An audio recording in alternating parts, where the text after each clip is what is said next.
The topics and opinions expressed in the following show are solely those of the hosts and their guests and not those of W4CY Radio, its employees, or affiliates. We make no recommendations or endorsements for radio show programs, services, or products mentioned on air or on our web. No liability, explicit or implied, shall be extended to W4CY Radio or its employees or affiliates. Any questions or comments should be directed to those show hosts. Thank you for choosing W4CY Radio.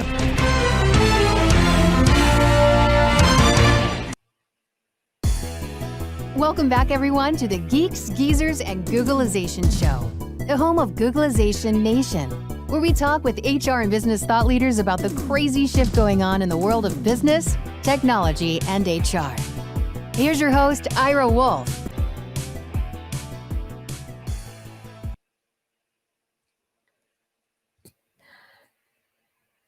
Ira, I do not hear you. Wait. There you are. There you are. Now I hear you. Excellent. Hey, so welcome back, everyone, to the Geeks, Geezers, and Googlization Show. And thank you for being part of Googlization Nation. We have got a great show. Hard to believe it is December already. So we're on show 48 for the year. That's just, that just blows my mind that we're that far along. I'm not sure 6-9 months ago we would have thought we've gotten this far. and still be talking. Well, we're not talking about the pandemic today, but we're talking about changes that have been accelerated by the pandemic. And our guest today is Mark Babbitt. He is president of WorkIQ and the founder and CEO of YouTern. We'll talk about that, about internships, but especially we're going to talk about something that's near and dear to your heart, Joyce. Yes. Company culture. So for sure.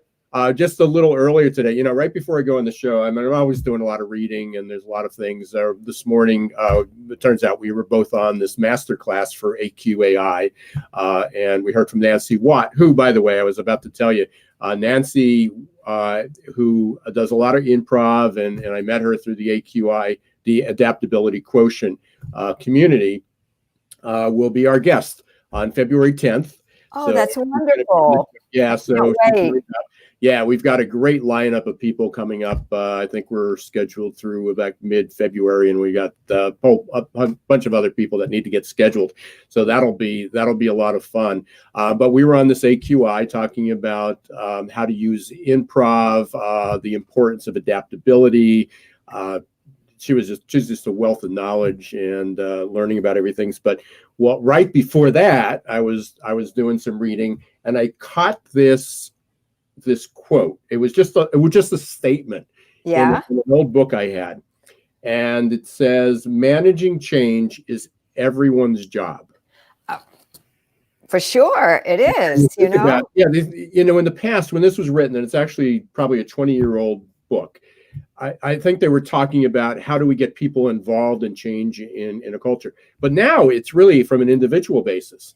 Everybody needs to be responsible to change, to learn how to adapt, to accommodate. It's not just change, being part of an organizational change. We're part of a world change. And that's where the adaptability skill set can really make a difference. Right. Everybody needs that. And, again, we talk about 375 million people worldwide being out of a job in the next few years. People are going to have, it's not just a matter of what new technical skill do I need. This is going to be ongoing. So, and that's what we're going to be talking about today. Basically, right before the show, we were all on the air with Mark, and, Mark had said, we've been talking about the same thing for 30 years and probably longer than that. It's about time that this has got to be the tipping point.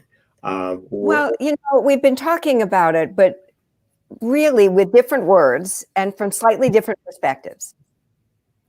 And as we have evolved as a society, as a culture, not necessarily corporate culture, although that's evolved as well, the terms have changed, the perspectives have changed. And that's why I really like what Mark is doing, because I feel like it's up to date, it's contemporary, it's kind of here where we need to be right now. So I'm really looking forward to our conversation with you. And I think one of the things that's changed along the lines with that, and it fits right into everything that I talk about with VUCA and the fast changing world, is that for a long time, there were a lot of publications that were put out there, workforce, and seemed like Workforce 2020 was that one that was far out there. Didn't it? It seemed like it was like the next era, didn't it? And then the next thing we knew, we were there. and the big guns, the McKinseys of the world and the Deloittes would write about Workforce 2020. And I was like, oh, we'll put that in our planning, and we're going to have workforce development, and we're going to have our strategic plan, and we're going to incorporate business and culture and diversity and all these terms, which was fine because we lived in a linear world. Things were incremental. And all of a sudden, again, everybody now understands what an exponential hook looks like, from COVID. I mean, you probably ask a 3-year-old and they probably can explain what an exponential curve looks like, when it just abruptly, all of a sudden, seemed like it was going wrong nicely and all of a sudden just shoots up. That's the world we're living in. And we're at that tipping point because there is no more, oh, we're going to put it into our budget next year, or this is on our 5-year plan, but we're not there yet. It's all there. It's all sitting right in front of us. And I think that's the big difference. So hopefully, and maybe that's my optimism coming out, hopefully it is that this time will be different, that we will make the changes, whether it's culture or whether it's diversity and inclusion, which is part of that, whether it's how we hire people, whether it's what careers look like, all those things. Hopefully we're at that tipping point, which is probably a really good segue to bring Mark on, because he is certainly one of the experts on this, and he's got WorkIQ, which, and if you want to talk about somebody as passionate, or maybe even more passionate, if that's possible, about this subject, we'll have Mark Babbitt. And but welcome, I'm also Mark. curious what Mark's going to be able to say about about his company YouTern. So, Mark, welcome. Well, thank you both. Did you say it was December? When did that happen? just yesterday. You're not too far out. Blink and it's December, right? Yeah. Crazy. Yeah, you just have to flip the calendar one day. So that's about it.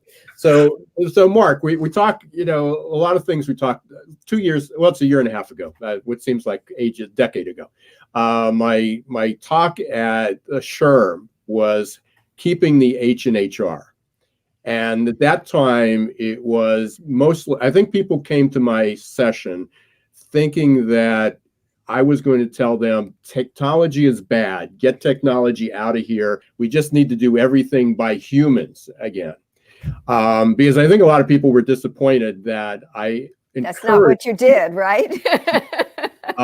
But the technology allowed us to be more, to spend more time with humans, and HR sort of defaulted to, oh, we could get technology to fix that problem because we're so busy. Obviously, preaching to the choir here, we're talking, you describe yourself as a culture architect, and there's a lot of change. So tell us a little bit about WorkIQ, and then we'll get into, how can we put the human back in HR?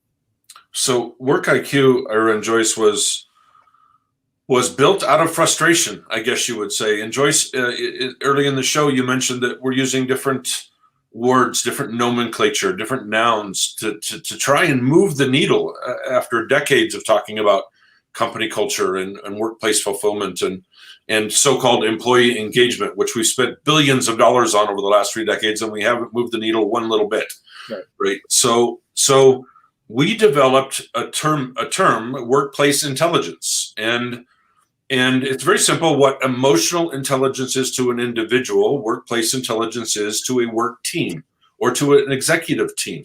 And it's all about how we work together to solve the problems or to meet the challenges in front of us. And it's really funny because not only was the term accidental and the company accidental, it was born out of my own frustration. I'd been in the career world for years, HR, recruiting, online recruiting. My first 2 startups were in the online recruiting world.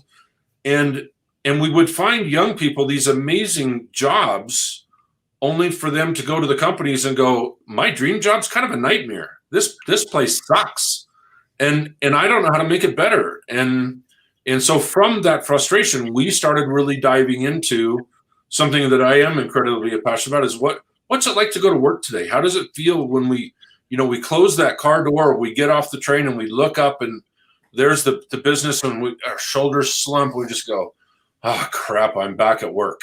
And it's really all about the experience. It is. That's it exactly. And by the way, Joyce, I'm so glad you mentioned that, because we, like a lot of other people now, have changed the phrase employee engagement to employee experience, because engagement by definition is manipulative. It's a management tool to try and get more out of our people.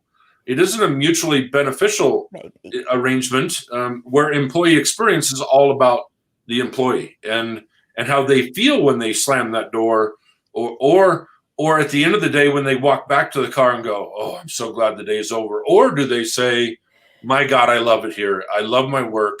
Yeah, there's some bad days, but I love my team. I love our accomplishments. I believe in the mission, and I can't wait to go back tomorrow. And that's what we're looking for. I'm not sure you saw it in my background, Mark, but you're preaching to the choir. My new book, which is coming out in January, is called Experience Rules: How Positive Experiences Will Drive Profit into the Future.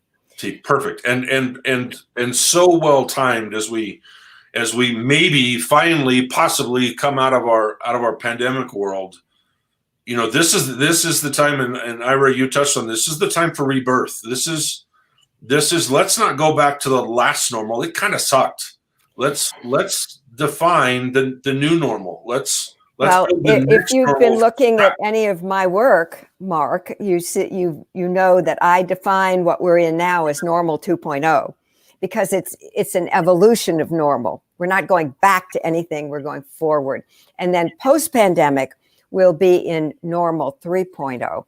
And as Ira has pointed out, there's also a wave kind of cycle going on here at the same time. Yeah, that normal. Yeah, that normal is the way. I mean, basically, it's not a next normal or a normal 2.0, because that almost assumes that it'll be static. No, not necessarily. But basically, it's going to come in waves.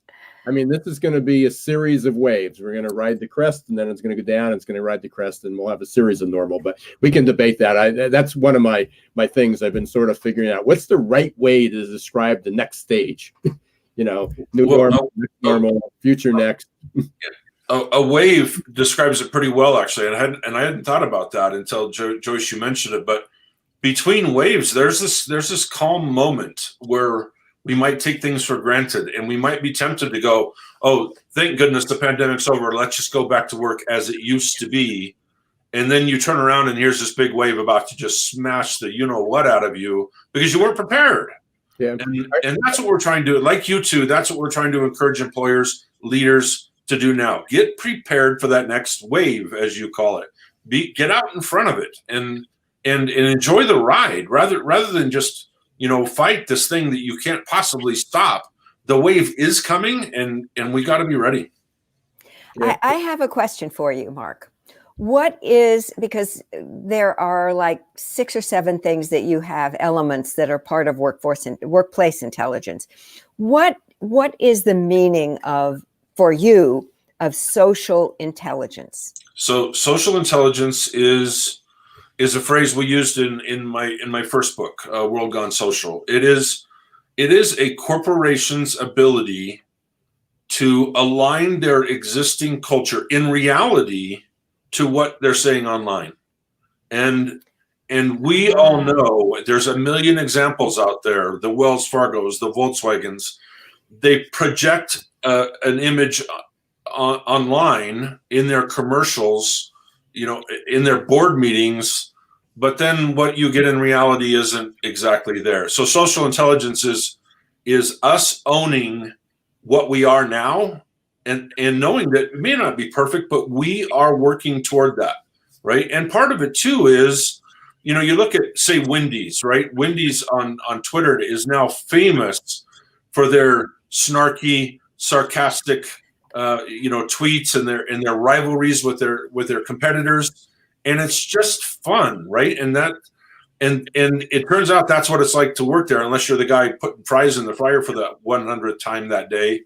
It is known for being a decent place to work, at least in corporate headquarters, and their social intelligence is well aligned because that's how they are online and that's how they are in the office. Well, that's one of the things that I talk about in my book. is that when we get to the point where we have a CEXO, a Chief Experience Officer, it will be that person's job to coordinate all of the messaging, all the branding, and all the advertising for all of the stakeholder groups, not just employees and customers. So the branding, the messaging that you're giving to your suppliers needs to be aligned with what you're giving to your customers, what you're giving to your employees. It all needs to work together.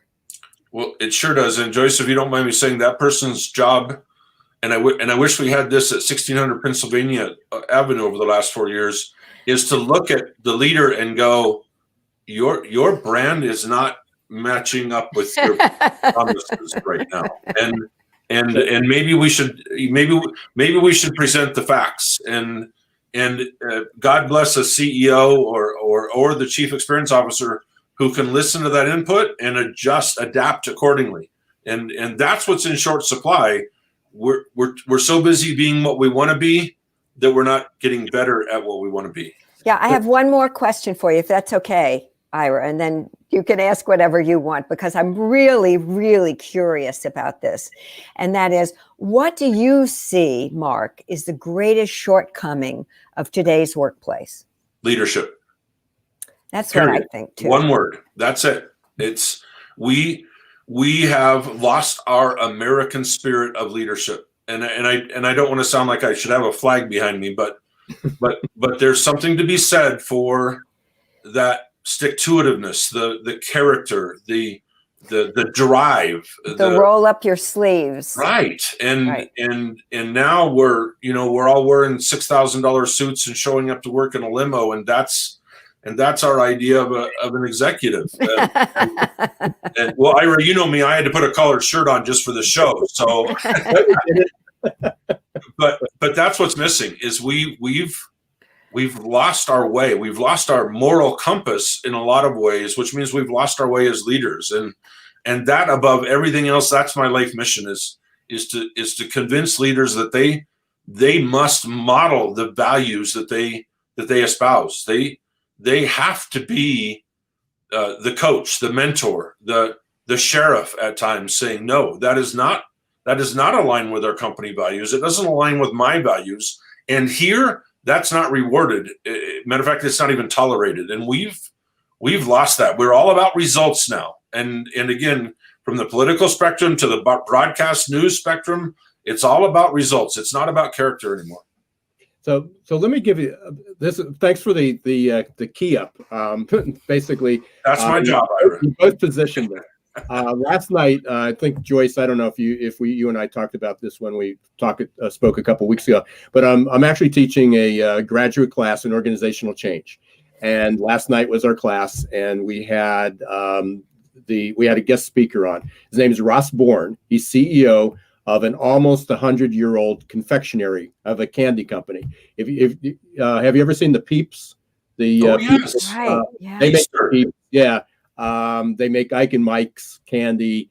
That's one of their older ones. So anyway, he was on, and he was talking about obviously over 100 years they've had to undergo change, but he had a fascinating story of, and this I think reflects where we're all headed with culture, alignment, messaging. Their purpose is their mission, their statement is bringing sweetness to people's lives. So I love that. Good. It's a great poster. But you gave the example of a VW, Volkswagen or many other companies that don't talk the walk. They have great slogans, marketing slogans, but that's not what it's like to work there. When they voluntarily shut down in March, I was actually supposed to be there to visit. Ross was going to give me a tour of their facility because it's nearby. It's in Bethlehem, Pennsylvania. And the day before, he called me and he said, hey, I just want to let you know we're going to have to cancel that. I have no idea when we're going to do it again because we're canceling down. That was back in March. They were the only confectionery company in the country that shut down because they are an essential worker. And they shut down because he said, I don't know that we could keep our employees 100% safe. And they eventually ran out of supplies. And they went and basically they deal with people all over the country, big stores, small stores. and they were going to lose their shelf space, which is huge when you're in that business. And they basically said they had such a loyal arrangement, and they said, listen, our goal first, number one, is no employee will get sick on my job, will get infected. And they did not lose one supplier, one customer. Great. Through the whole thing. They were shut down for 6 weeks. As is just a great story. 6 weeks, paid everyone the entire time, and that was before PPP. So it wasn't they paid them because of PPP. That was just the bonus that they got some of the money back. That is walking the talk. And to this day, we're into it. They have not had one infection in the workplace.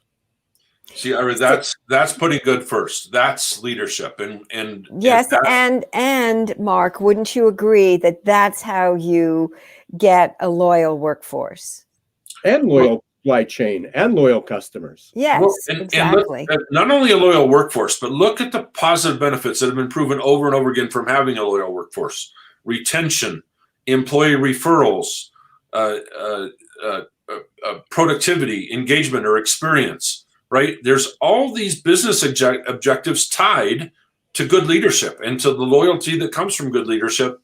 And yet a lot of companies are still suffering. Well, we call it boomer male syndrome. It's the old white guy who has led his company the same way for 40 or 50 years, and he's not going to change, and he doesn't listen, and he tends to be command and control or an autocrat type. And here's the good news. And not only do we have a rebirth coming up where we can ride this wave, but everybody, as those boomer males are retiring, look at the diversity coming in. Look at the female leadership, the people of color that are taking leadership roles. Our boards are going to change. All of this is going to change, and it's going to change starting now, because I don't think people are willing to go back to that kind of leadership or lack thereof. I think people are looking at this and go, you know what? We've been through hell for the last 9 months, and it'll be 13 or 14 months before it's all done. I'm going to go to a company that puts good first. I'm going to go to a company where I trust and believe in the leader and the mission, and everybody else is going to get left behind. No, you're absolutely right. And, again, the class was made up of students between 24 and 31 years old or so. And that, the message resonated. That's what they're looking for. That's the type of company. Sure. So they're learning leadership. But then look at the appointments this week. And not to make this political, but look at the White House. Look at all the appointments. Again, I think that's going to be a reflection of, what companies, what organizations, certainly our demographics is going to reflect our demographics, from the top. And good news is there's some old white guys that are running that. Ross is an older white guy. I won't say he's an old white guy, but he's an older white guy. There again, some of the older baby boomers and women who have been in a position are starting to make those changes. They realize that we screwed up. We somewhere went from the idealistic 60s and 70s, and everything we said we were going to do, we sort of screwed up. And here we are. Here's our last hurrah. Yeah. Well, there's a great line in Field of Dreams, and the main character's wife looks at a woman in a contentious moment and says, I think you skipped the 60s and 70s and went right into the 80s. And that's kind of what we did in the corporate world is we just kept trucking along like the industrial age was still the right way to do things. And that's why we still have so many autocratic leaders and politicians. And sure, frankly, that's false true, gods, yes. right? So, we more in celebrities and politicians than we do in people making a difference. And I think that's another wave that's coming. Is I think we're going to find our character center again, and I can't wait till it happens. With our limited time left, Mark, we'd like to. I'd like to address the whole idea of YouTern and mentorship. And, many people dread being a mentor, but that's because they don't get that, in the words of my first spiritual teacher, nothing is a one-way street. And that when we mentor young people, we get as much as we give, if not more sometimes. Well, Would you talk a little bit about YouTern and how people might be able to get involved if they were interested in doing that? Absolutely. So because, you know what, 1999, a good friend of mine called and said, I'm going to compete with Monster.com. And I went, who? And I didn't even know at the time what Monster really did. I wasn't looking for a job, so I didn't know they were an online job board. So he, over the next several months, talked me into joining their founding team, and it was so much fun to be part of such a disruptive industry. I mean, we completely wiped the newspaper classifieds off the face of the earth, right? Everything went online. Was it John that you were, John Taylor, who you were working no, with? This was the CEO and founder of a company called RegionalHelpWanted.com. Oh, okay. New York. Okay. And we were so proud of the work we did. And then after we had a nice exit there, I joined another team and attempted to do the same thing. But that's when it occurred to me that online recruiting was literally taking the human out of human resources. All anybody had to do was click that damn apply now button 200 times, and something good would happen. You didn't have to know the role. You had to have the right education, come from the right school, and say the right things on a resume. You didn't have to be good, and you didn't have to know anybody at the company that might mentor you after you got there. And so we founded YouTern to turn that tide a little bit. We wanted to make internships, apprenticeships, and especially mentorship important again. And to this day, we've been at this 12 years now. We look at a college student, a recent graduate, young professional, and say, who do you know within that company that can not only help you get a job, but succeed once you're there? And we know now from decades of experience that mentor is the key to a great career and a fulfilling life. And not just one mentor, but maybe a mentor for financial stuff, another one for technical stuff, another one for business savvy, right? The people that are thriving in this world today have a stable of mentors that they can call on when a challenge comes up to them. They reduce the learning curve. They take action quicker. They're more level-headed about the work they need to do to fix whatever the problem is in front of them. And from the mentorship side, Joyce, as you said, there's nothing more fulfilling to me than being a mentor. Or I've coached baseball at all levels for 35 years. There's nothing more important to me except maybe being a father and a grandfather than being a coach. And I live for that. I love how I love how I pay the bills. Don't get me wrong. I love that we have another book coming out. I love that the keynotes are going more virtual, and that's acceptable now. So, business has changed, but it doesn't make it bad. But what's remained steady the whole time is the idea of being a mentor or a coach and helping people thrive. So can people go on YouTern, is it .org or .com? .com. Okay, they can go to YouTern.com and sign up to be a mentor? Well, yes, and we actually do it very unofficially, if you will, mostly through Twitter and Facebook and social channels. We stopped it when the pandemic hit, but we have a weekly Twitter chat that'll renew in January, and all we do is get recruiters and resume writers and hiring managers and candidates, college students, young professionals in a Twitter chat all at the same time. So most of our mentor matching is completely unofficial. We didn't want to be the middleman. And we've never tried to monetize YouTern. It's a complete passion project. All we do is connect people, and I love that. Very cool. And that is YOUTERN. RN. Yes, thank you, Ira. Yes. Yep. Okay. And your other company where you make your living is WorkIQ.com, correct? That's right. Thank you. And it's spelled ROWORQIQ. Yes. Yes, ma'am. Okay. Got it. Mark, final words, final comments. Well, I want to get back to the wave analogy. I thoroughly believe that what's coming next needs to be and is going to be deliberately different. And I don't want humankind to miss this opportunity. I don't want us to go back to the way it used to be. I don't ever want to see a person of color across the table from me going, this isn't for me. This whole conversation isn't for me. I don't stand a chance. I don't want to go to a New Jersey university and go, oh, great, another white guy standing up here in front of me talking, but not talking to me, talking about me or for me. And I think we have a real opportunity to turn the tide here. And I just hope everybody takes full advantage. And I know you two are, and I thank you for that. Yeah, and appreciate the opportunity too, Mark, for you sharing that, being on board. Again, it takes a village. And again, I'll close with this stat: 64% of people trust a robot more than a manager. That's Oracle. That means it's time to change. That's what it sums up, taking the human out of human resources, right? You just broke my heart, Ira, but I get it.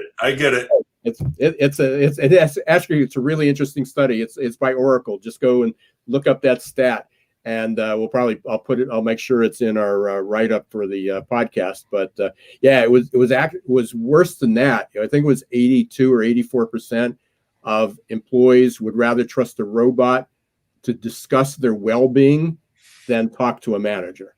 So wow, it's pretty horrific. Yes, Mark, so thank you so much for being with us. Have a good holiday, Mark. Thank you for allowing me to get up here and talk a little bit. Our pleasure. Thank you, Joyce. Another wow. great episode. These 25, 30 minutes interviews are just going faster and faster. But we got to take a break because we're going to talk about Ahead of the Curve, Normal 2.0. That's going to be coming up. You've been listening to the Geeks, Geezers, and Googlization show. I'm Ira Wolfe. I'm here with my co-host, Joyce Joya, from the Herman Group. We didn't even get into that, where you were from. I sort of just blew into that. We'll be talking very shortly about Ahead of the Curve, Normal 2.0, but we're going to hear first from our sponsors, Success Performance Solutions. Hiring top talent shouldn't be left up to the roll of the dice. And yet, that's exactly what many organizations do. They roll the dice, cross their fingers, and pray for a better outcome.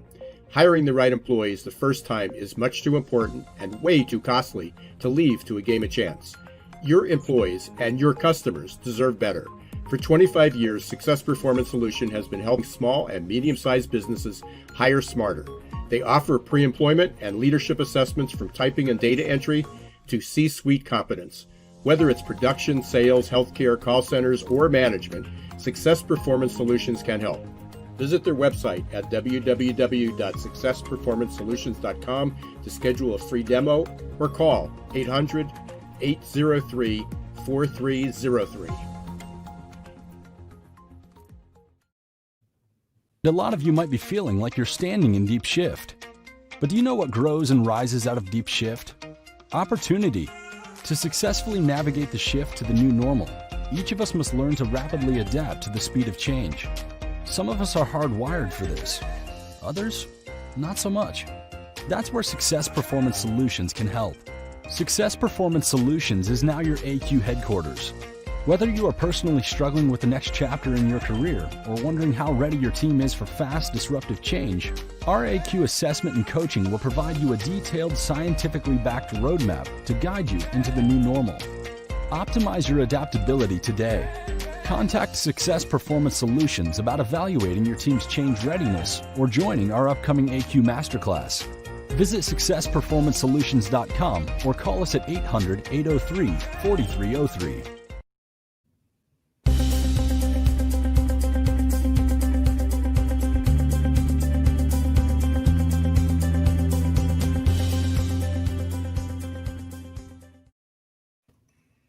Hey, welcome back, everyone, to the Geeks, Geezers, and Googlization show. We are, again, another great segment we had with Mark Babbitt. That was fascinating. Now, basically, we started this, Joyce, a few weeks ago as just kind of an ad, kind of a section talking about the Herman Trend Alert, some features you had. We talked, Mark had agreed earlier.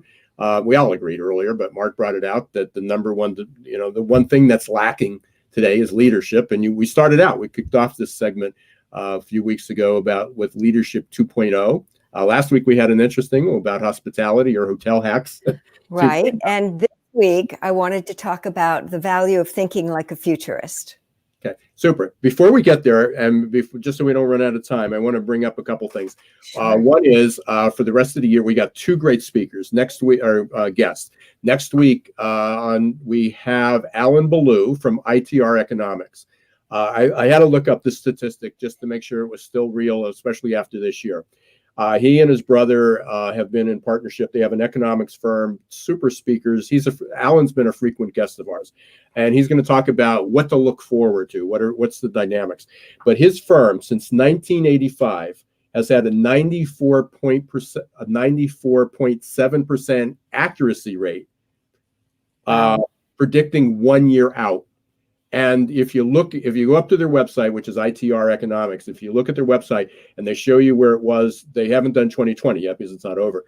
But at 2019, even with the pandemic, they're in like high 90%. So you want to make sure that you tune in next week or listen to the replays to find out what's ahead, because you got a 95% chance that this is what's going to happen. And then the following week, for the final show of the year, we're going to have Dennis Hill, and Dennis is going to be talking about data privacy and data ownership, something that we all need to be aware of. So that'll be fun. And we have a great lineup in January and February. I already mentioned Nancy Watt. I only remember her date. I'm not singling her out, but only because she just signed up to this morning. Yeah, Nancy is just wonderful. She really is. That'll be great. We'll be talking about that. And now back to you. So let's talk about futurists. Well, I'm really looking forward to hearing this economist, because every year I issue for the next year, a workplace forecast. Mm-hmm. And a lot will depend on what's going to be happening with the economy. But I think it's going to be, we've got 2 economies. I mean, this morning I just read a report of it's really horrible of the impact that this has had on the Black community, as opposed and even much worse than Latino. That the hardest impact was Black community. And then you have I just got a whole bunch of alerts this morning of Wall Street, things going, new records, new things are going up. Yes, so it's like there's real disconnect between what's going on Wall Street. People say, but how can you say that our economy is suffering when the stock market is taking off? And I explained to them that the stock market is not the economy. It's a gambling casino that just happens to be headquartered in New York City. Right. So and I think what's at 40%, only 40% of the population actually has any stocks. And I can't remember the percentage is extremely high out of that percentage of those that actually own stock, own it through a retirement fund that's funded by the employer, which they really don't control. So. Exactly.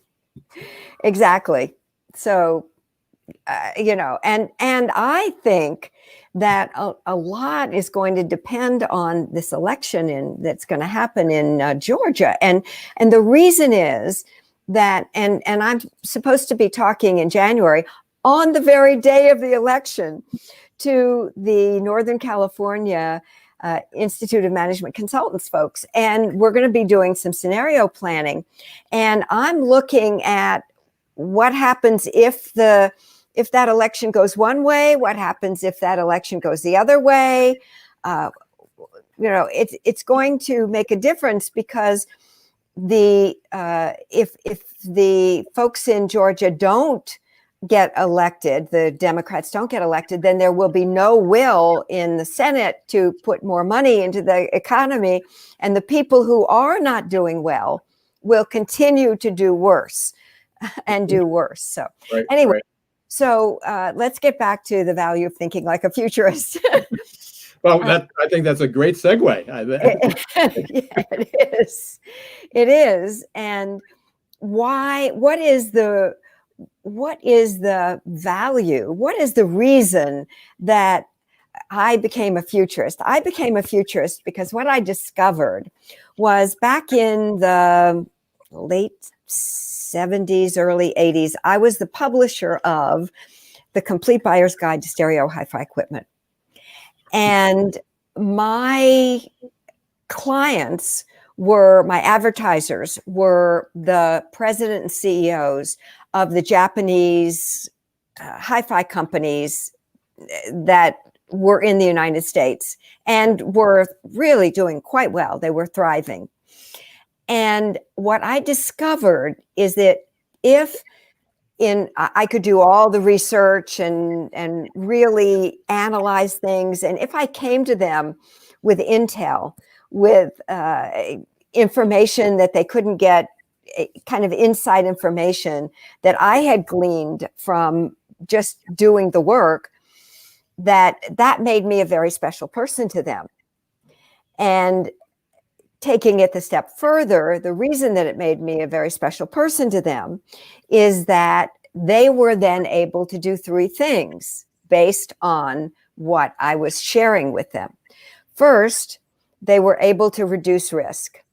If they understood better why the yen was fluctuating, then they could make the moves that would cause it either to be more stable, or they could account for what would be happening in the future and therefore position themselves better to be successful. The second thing is that they could innovate better. If they had an idea of what the market was going to be wanting in the future, then obviously they could develop products, and this was hi-fi, but clearly there are service providers who can provide the right services for where we're going to be.